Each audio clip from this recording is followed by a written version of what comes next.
Hey guys, welcome back to class. So for those that are interested in following me on YouTube, please subscribe and also know when I bring out new content by following me on Twitter at brycon_raw. And of course, if you want to know a little bit more about my personal life, I don't show much of it, but what I do show will be on Instagram, brycon_raw. Thank you and stay tuned. Cheers. Alright guys, so basically what we've been talking about is obtaining our goals. What are the values that we have, the purpose that we have, how do we obtain these goals? Now, what we're going to talk about are the limiting factors that are taken in consideration once we are trying to obtain our goals. Because what happens is that our brain, because it's always in survival mode, no matter what, it's always trying to be counterproductive so you can be living for the longest period of time. So wasting the least amount of energy, finding other ways to obtain what you need, the basic water, shelter, sex, etc., etc. Now, what I want to start talking about, especially as we go a little bit deeper into the NLP, are frames. So basically frames are adopted mindsets that we have. It's almost like schemas, but frames are a little bit less determined. Frames can be changed at all times. So of course we have like problem frames, we have blame frames, we have power frames. These are basically an interaction between you and the other person, or you and the world. It's like you're saying that you are a character in your own story, and there's like first person, second person, third person, right? It's man versus man, man versus wild, man versus society.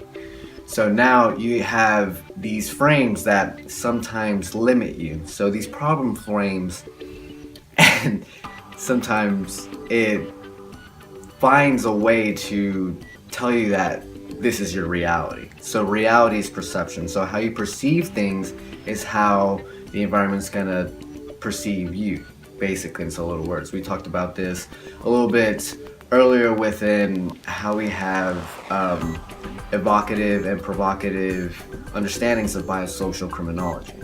Now, going into these frames, so you'll have a problem, I can't fix my car because I don't have enough money. Instead of, I can find a way that I can get some extra money and have the opportunity to fix my car. Now we have blame frames, and basically this is blaming others or other things for our problems, in so little words. So basically it could be my boss doesn't want to give me a raise because they're racist or something like that. Instead, it's more about, they're clueless and they don't understand what's going on, and sometimes there could be a communication barrier between you and another person because they think in a different way. We talked about this in different domains of communication, right? So we have visual, we have sensory, which is kinesthetic, and then we hear it, it's auditorial.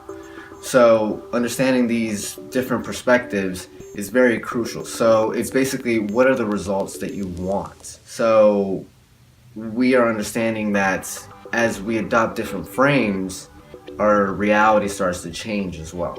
So to kind of find what are the necessary frames is basically putting on glasses. We're trying out different things, but you have to be willing to find different ways for you to change, right? So know what your strengths are.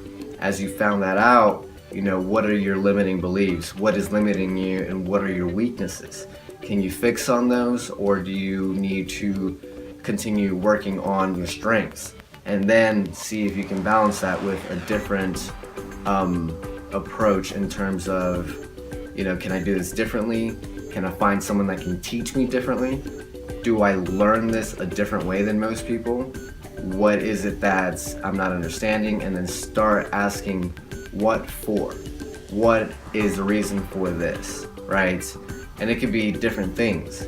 People changing their frames means that you can also see things in a positive way. right? And then that could be counterproductive also as well, playing devil's advocate, because is it that is limiting you? What is putting you in a position that you feel like you're obligated to do something? It's more about finding a choice than anything else, and then changing your perspective to fit your needs, and as well as a win-win situation depending on what situation you're in. So that is essentially what a frame is. And in so little words, if you just want like the gist of it, frames is basically, you know how people play power frames at work? It's basically that, I'm your boss, you have to do what I say, right? And changing your frame, you have to understand that, they're human, we're human. If you can find a way that they can communicate a little bit better, just like I said with sensory perception of, do they feel like they understand what you're saying? Do they see the points, or are they hearing you?